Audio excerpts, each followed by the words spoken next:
जनवरी 2026 का ये wolf moon सिर्फ एक आम ख्याल नहीं था, बल्कि 3 जनवरी 2026 की शाम से ही इसने अपनी पूरी चमक दिखानी शुरू कर दी थी। पाकिस्तान में स्पार्को के मुताबिक 3 और 4 जनवरी के दरमियान रात को ये चांद 99.8% रोशन था, जो कि एस्ट्रोनॉमिकल लिहाज से एक इंतहाई बेहतरीन नज़ारा था। दुनिया भर के बड़े शहरों न्यूयॉर्क, चाइना और यूरोप के साथ साथ पाकिस्तान के मुख्तलिफ इलाकों से भी इसकी स्टनिंग फोटोज शेयर की गई।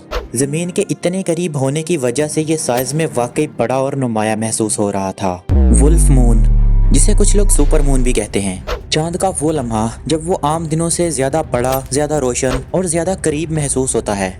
वुल्फ मून कोई अलग किस्म का चांद नहीं होता, बल्कि वही चांद अपनी ऑर्बिट के सबसे करीब वाले पॉइंट के पास होता है, जिसे पेरिजी कहते हैं। जब इस पोजीशन पर फुल मून हो जाए तो फिर उसे सुपर मून या फिर वुल्फ मून कहा जाता है। इस वक्त चांद की रोशनी ज़्यादा चमकती हुई नज़र आती है और उसका साइज फुल मून से वाज़ह तौर पर बड़ा नज़र आ रहा होता है।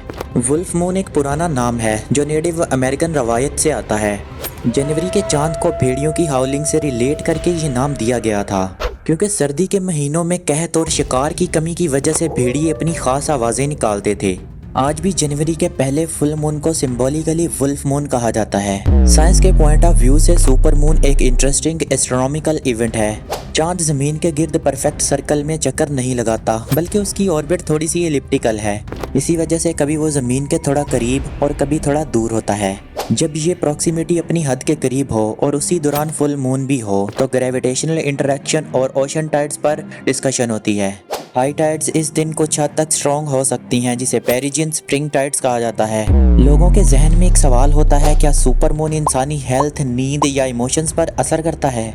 रिसर्च के मुताबिक चांद की रोशनी हमारी सोच यानी साइकोलॉजी परसेप्शन को इन्फ्लुएंस कर सकती है, लेकिन इस बात का कोई स्ट्रॉन्ग साइंटिफिक प्रूफ नहीं कि super moon directly human behaviour को कंट्रोल करता हो। इसलिए इस इवेंट को एक ब्यूटीफुल नेचुरल मंजर के तौर पर देखना चाहिए।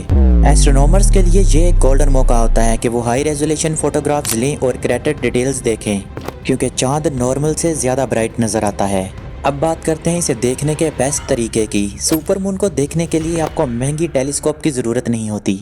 एक खुला आसमान, कम लाइट पोल्यूशन और होराइजन के पास चांद का उठना या ढलना सबसे ज़्यादा ड्रामेटिक व्यू देता है।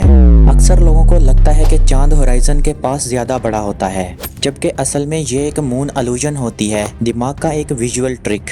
मगर इस इवेंट में ब्राइटनेस और साइज वाकई आम से कुछ ज़्यादा होते हैं, जो इसे और भी ख़ास बना देते हैं। कल्चरल एंगल से देखा जाए तो वुल्फ मून इंसानी तारीख और किस्सा गोई का हिस्सा रहा है। सर्दी का मौसम और खामोश रातों में चांद के साथ भेड़ियों की आवाज़ों का तस्वर लोगों के जहन में एक गहरी तस्वीर बनाता था। आज हम इसे एक साइंटिफिक इवेंट के तौर पर देखते हैं, लेकिन साथ ही ये एक पोएटिक इवेंट भी है। ये चांद हमें याद दिलाता है कि हमारी ज़िंदगी के साथ साथ ऊपर आसमान में पुरसुकून कॉस्मिक साइकिल्स भी चल रहे हैं। Be here for the next truth. Subscribe.